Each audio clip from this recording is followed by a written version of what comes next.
प्रलय पार्टी पाकिस्तान 40 वर्ष भितर सबुठारु बड़ बन्या बेघर हेबा सह 12 लाख लोक प्रभावित।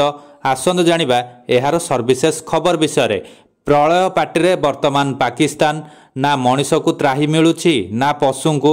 समस्ते पानी घेर जलबंदी समस्त जीवन। नई फुलुछि। प्रबल वर्षारे पहाड़ू बन्या जल माड़ी आसुछि। घर द्वार दुकान बजार बड़ बड़ कोठा ब्रिज सबू पानीर घेरे रही। पूरा हाहाकार परिस्थिति रे पाकिस्तान रे खेली जाइछि हईचई। ए जाए मौसुमी जनित वर्षा बन्यारे 2.5 लाख लोक बेघर होइतिबा बेले 12 लाख लोक बन्या द्वारा प्रभावित हेउछन्ति। हेक्टर हेक्टर चाष जमी प्रभावित हेउछि।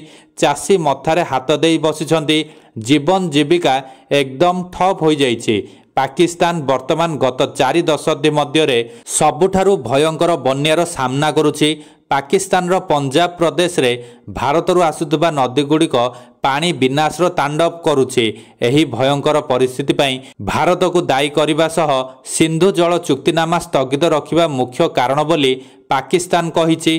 पाकिस्तानी अधिकारी माने शुक्रवार कहिसंति जे भारत सिंधु जल चुक्तिनामा स्थगित रखिबा जोगु पाकिस्तान रे बन्या परिस्थिति आहुरी खराब कर देइछि। एही सप्ताह रे प्रबल वर्षा पाकिस्तान रो पंजाब प्रदेश रो खाद्य भंडार को ध्वंस कर देइछि। देशर द्वितीय बृहत्तम सहर लाहौर रो उपकंठरे मध्य बन्या जल प्रवेश कर सारलाणी, जेउथरे झांग सहर बुड़ी जिबार आशंका रहिछि।